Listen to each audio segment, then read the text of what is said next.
এদিকে বিষাক্ত আরএল স্যালাইনে গুরুতর অসুস্থ 3 জন প্রসূতিকে গতকালই মেদিনীপুর মেডিকেল কলেজ থেকে গ্রিন করিডোর করে এসএসকেএম হাসপাতালে নিয়ে আসা হয়েছে। এর মধ্যে 2 জনকে ভেন্টিলেশন সাপোর্টে রাখা হয়েছে। চিকিৎসার জন্য গঠন করা হয়েছে ক্রিটিক্যাল কেয়ার বিশেষজ্ঞদের নেতৃত্বে 5 সদস্যের একটি মেডিকেল বোর্ড।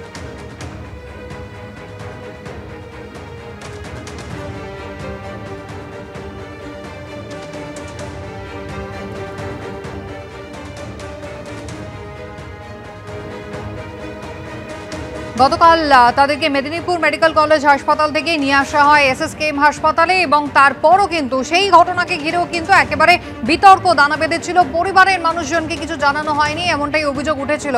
এবার আপনাদের সরাসরি নিয়ে যাব এসএসকেএম হাসপাতাল চত্বরে। আমাদের প্রতিনিধি পার্থপ্রতিম ঘোষ রয়েছেন। পার্থ, আরএল স্যালাইন যাকে ঘিরেই এত বিতর্ক দানা বেঁধেছে, একজনের মৃত্যু, ইতিমধ্যেই 2 জন তারা ভেন্টিলেশনে রয়েছেন এসএসকেএম এ, সেখানে এখনো সেই পশ্চিমবঙ্গ ফার্মাসিউটিক্যালসের তৈরি স্যালাইনের বোতল এখানে মজুদ রয়েছে।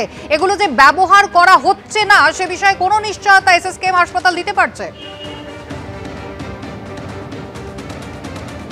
দেখো, সকাল থেকে সেই ছবি আমরা দেখাই যে এইরকম কিন্তু যে পশ্চিমবঙ্গ ফার্মাসিউটিক্যালসের যে পেটি পেটি স্যালাইন, সেই স্যালাইন রয়েছে।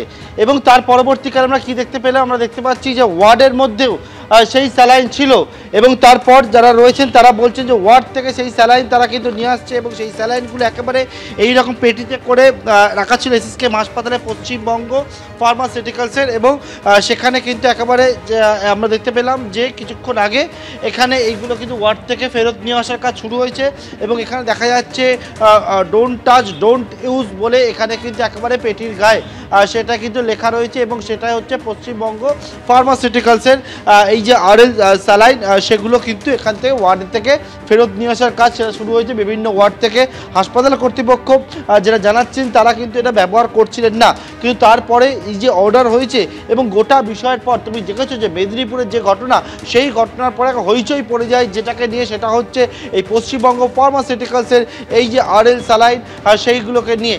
যে স্যালাইন কিন্তু এখনও পর্যন্ত যেটা হচ্ছে মেডিসিন স্টোর রয়েছে তার গায়ে এই রকম স্যালাইন কিন্তু এখানে রাখা রয়েছে, প্রচুর পরিমাণে পেটি পেটি রাখা রয়েছে। এবং যারা স্টোরের দায়িত্বে রয়েছেন তারা বলছেন যে গোটা বিষয়টা হাসপাতাল কর্তৃপক্ষ জানাবেন। কিন্তু আজকে আমরা ছবি যেটা দেখতে পেলাম যে ওয়ার্ডের মধ্যে আজকেও কিন্তু এই স্যালাইন সেখানে রাখা ছিল।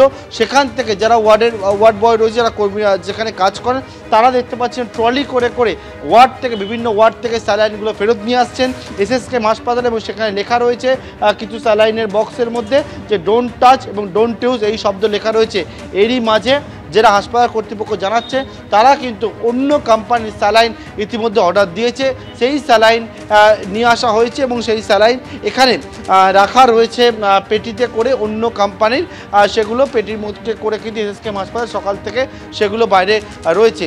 কিন্তু প্রশ্ন হচ্ছে যেটা কয়েকদিন ধরেই যেটাকে নিয়ে হইচই হচ্ছে, যে ঘটনায় কেন্দ্র করে একেবারে একজনের মৃত্যুর মতো ঘটনা ঘটেছে, যে বিষয়টাকে নিয়ে একেবারে 3 জন প্রসূতিকে গ্রিন করিডোর করে এসএসকেএম হাসপাতালে নিয়ে আসা হলো, তারপরও ওয়ার্ডের মধ্যে এই রকম স্যালাইন এখনও পর্যন্ত ছিল, ব্যবহার হচ্ছে না। রোগীর পরিজনেরাও জানাচ্ছেন তারাও কিন্তু একেবারে সন্দিহান, তাদের কাছেও সেই নির্দিষ্ট তথ্য নেই। তবে হাসপাতাল কর্তৃপক্ষ জানাচ্ছে যে এই স্যালাইন ব্যবহার করা হচ্ছে না, যেহেতু নির্দেশিকা এসছে এবং ওয়ার্ড থেকে যারা ওয়ার্ড বয়রা রয়েছে তারা জানাচ্ছেন বিভিন্ন ওয়ার্ড থেকে তাদের কাছে নির্দেশ এসছে আজকে সেই ওয়ার্ড থেকে এই সমস্ত স্যালাইনগুলো ব্যাক করে নিয়ে আসার জন্য, এবং সেটাই আমরা দেখতে পাচ্ছি।